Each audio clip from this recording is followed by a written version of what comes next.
Hello everyone, how's it going today? I'm gonna tell you guys how to get the ESPN app on your Samsung Smart TV, and this is actually very simple.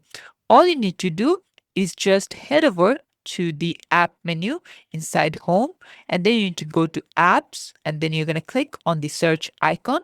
You're gonna search for ESPN, and then you're going to select the ESPN icon by pressing enter, and then select install, and you're all done. And the way you can log inside your ESPN Plus account is just heading over to the settings inside your ESPN app and then go to subscriptions and then log in. And from there, you need to, they'll show you an activation code.